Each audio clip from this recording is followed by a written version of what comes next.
Il y a une erreur que commettent presque tous ceux qui rêvent de devenir manager. Ils pensent qu'en étant bons techniquement, en connaissant leur métier sur le bout des doigts, ils réussiront naturellement à diriger une équipe. Et pourtant, c'est souvent l'inverse qui se produit. Certains obtiennent leur premier poste avec enthousiasme, mais se retrouvent très vite débordés, incompris et parfois même remis en question. Non pas parce qu'ils manquent de compétences, mais parce qu'ils n'ont jamais appris ce qu'on attend vraiment d'un manager sur le terrain. Ce que personne ne leur a dit, c'est qu'il existe 5 compétences fondamentales à développer pour réussir dans ce rôle. Et sans elles, même les meilleurs profils peuvent se retrouver en difficulté.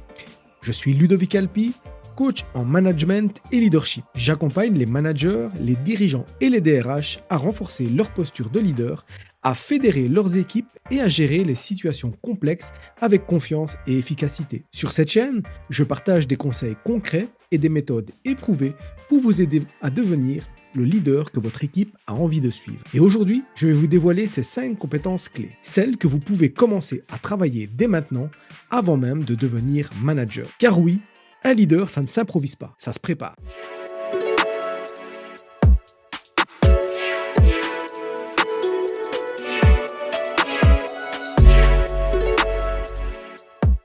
Avant de vous dévoiler ces 5 compétences, laissez-moi vous poser une question simple. Quel est, selon vous, le point commun entre un manager respecté, un coach inspirant et un leader capable de rassembler autour d'une vision? La réponse, leur capacité à écouter.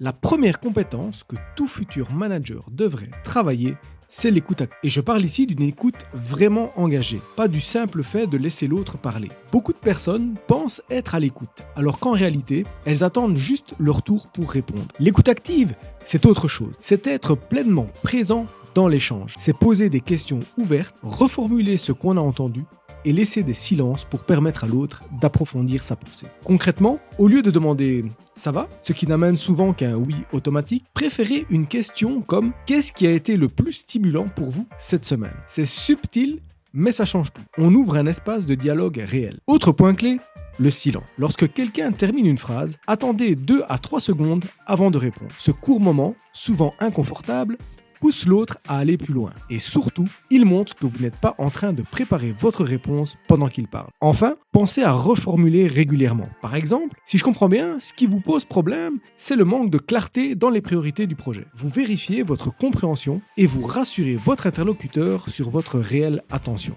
Personnellement, je conseille aussi de prendre des notes pendant certains échanges importants. Cela vous permet non seulement de garder une trace, mais surtout de montrer à votre interlocuteur que ce qu'il dit a de la valeur à vos yeux. Et croyez-moi, peu de choses renforcent autant la confiance et la reconnaissance que ce genre de détails. L'écoute active est une compétence simple, mais peu maîtrisée. Et pourtant, elle conditionne toutes les autres. Car si vous n'écoutez pas vraiment vos collaborateurs, vous ne pourrez ni les comprendre, ni les faire progresser. Maintenant que nous avons posé cette première pierre, voyons ensemble la deuxième compétence tout aussi cruciale, mais souvent source de malentendus, le feedback. La deuxième compétence essentielle, c'est celle qui fait grandir, ou qui peut, à l'inverse, blesser et démobiliser si elle est mal maîtrisée. Je parle ici du feedback.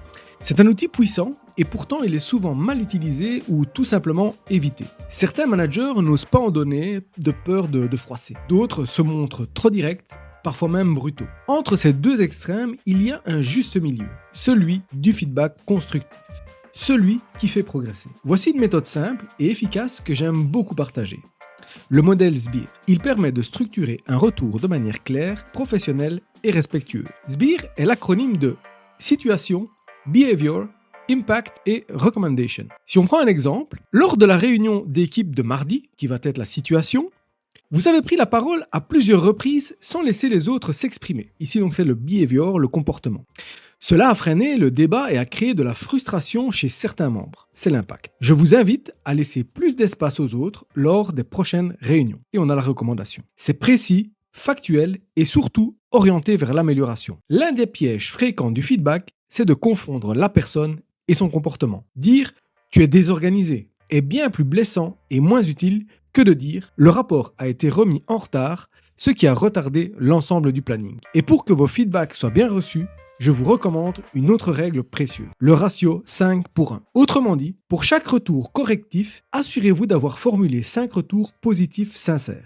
Cela crée un climat de confiance et de reconnaissance où le feedback devient un levier de croissance et pas de sanction. Je le dis souvent, un bon feedback, c'est comme un GPS. Il vous indique où vous êtes, ce qui ne va pas, mais surtout où aller. Et personne n'apprécie un GPS qui hurle à chaque détour sans proposer d'alternative. Une fois cette compétence maîtrisée, vous devenez non seulement plus juste, mais aussi plus crédible aux yeux de votre équipe.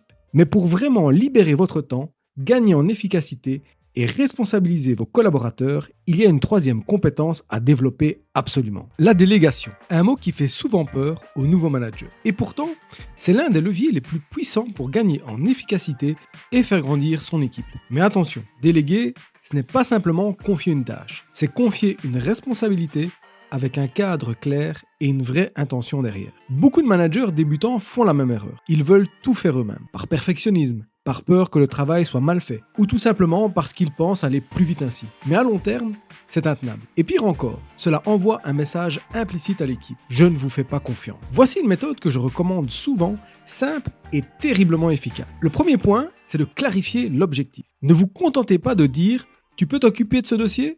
Soyez précis. L'objet est que le client valide la proposition d'ici vendredi. Le livrable doit être structuré, synthétique et orienté résultat. Le deuxième point, c'est de vérifier les ressources. Demandez, as-tu tout ce qu'il faut pour avancer ? Cela montre que vous êtes présent sans être intrusif. Le troisième point va être de planifier un point d'étape. Fixez une date pour faire un point ensemble, sans attendre la dernière minute.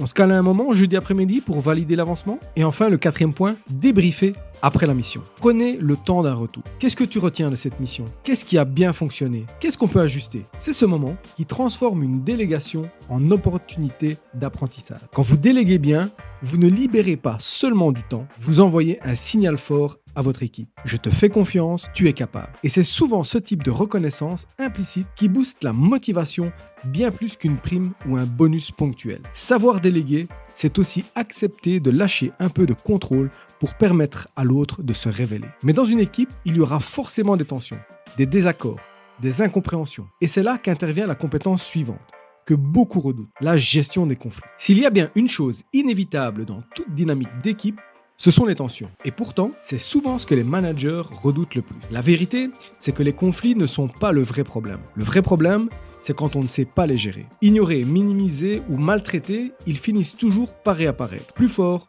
plus destructeurs. Et ils impactent non seulement la performance, mais surtout le climat de travail. Le rôle d'un manager n'est pas d'éteindre tous les feux, mais de créer un espace sécurisé où les tensions peuvent être abordées, écoutées et résolues avec respect. Voici comment je vous conseille d'agir en 4 temps. En premier, gardez une posture de neutralité. Même si vous avez un avis, votre rôle n'est pas de trancher, mais de comprendre. Dites simplement « Je suis ici pour comprendre les faits, pas pour prendre parti ». Deuxièmement, reformulez les positions. Vous pouvez dire « Si je comprends bien, vous avez eu l'impression que votre contribution n'était pas prise en compte ?» Cela montre que vous écoutez activement sans juger. Le troisième point, c'est de recadrer la discussion sur les faits et l'objectif commun. Amenez les deux parties à se recentrer sur ce qui les rassemble. Notre objectif, c'est de livrer ce projet dans les délais. Comment peut-on avancer malgré ce désaccord ? Et quatrièmement, organiser un suivi. Une fois la discussion passée, ne tournez pas la page trop vite. On refait un point dans 2 semaines pour voir comment les choses évoluent. Ce petit geste peut éviter une rechute et il montre votre engagement. Lorsque vous sentez qu'un malaise s'installe dans une équipe, n'attendez pas qu'il prenne feu. Prenez la température, posez une question, proposez un moment d'échange. Le simple fait de nommer une tension apaise déjà une partie de son impact. Gérer les conflits, c'est protéger la cohésion de l'équipe. Mais pour embarquer vos collaborateurs, même en dehors des tensions, il vous faut une 5e compétence. Celle qui donne du sens, celle qui crée l'envie et qui distingue les bons managers des leaders inspirants. Je parle bien sûr de la capacité à motiver et à inspirer. S'il y a bien une chose que l'on ne peut pas forcer, c'est l'adhésion. On peut exiger l'obéissance, mais on ne peut pas imposer le respect. Et c'est là que se joue la dernière compétence, celle qui transforme un manager en un véritable leader, la capacité à inspirer et motiver. Inspirer, ce n'est pas forcément faire de grands discours. C'est d'abord incarner ce que l'on attend des autres, c'est montrer l'exemple, même quand c'est discret, et surtout donner du sens au travail de chacun. Pour cela, 3 leviers concrets à activer. Le premier, formuler une vision claire et accessible. Pas besoin de changer le monde. mais il faut que chacun sache pourquoi il fait ce qu'il fait. Notre mission, c'est de garantir la fiabilité des données pour que l'équipe marketing prenne de meilleures décisions. C'est concret, utile, mobilisateur. Le deuxième point, reconnaissez sincèrement les efforts. La reconnaissance est un carburant puissant et elle n'a pas besoin d'être exceptionnelle. Merci pour ta rigueur sur ce dossier. Grâce à toi, on a gagné en crédibilité. C'est précis, authentique et ça touche vraiment. Le troisième point, soyez stable et cohérent. Dans les moments tendus, votre équipe vous observe. Votre calme devient un repère. Votre comportement crée un climat. Un leader inspire, surtout dans l'adversité. Un petit rappel, ce que vous incarnez parle plus fort que ce que vous dites. Vos collaborateurs retiendront moins vos consignes que votre manière de vous comporter. Votre attitude, votre écoute, votre manière de gérer les moments difficiles, c'est ça le vrai leadership. On l'a vu ensemble, les compétences techniques vous donnent un poste, mais ces 5 compétences humaines vous donnent un rôle. Alors que vous soyez sur le point de devenir manager ou que vous vous prépariez à franchir ce cap dans quelques mois, prenez le temps de les développer. Merci d'avoir regardé cette vidéo jusqu'au bout. Si vous l'avez trouvée utile, pensez à la liker, à la partager et à vous abonner à la chaîne pour ne rien rater des prochains contenus. Et si vous voulez aller plus loin, je vous ai préparé un guide offert juste en dessous de cette vidéo. Les 10 erreurs de management à éviter absolument. Un condensé d'expérience pour démarrer sur des bases solides. D'ici là, souvenez-vous, un bon manager gère, mais un grand leader élève les autres. À très bientôt.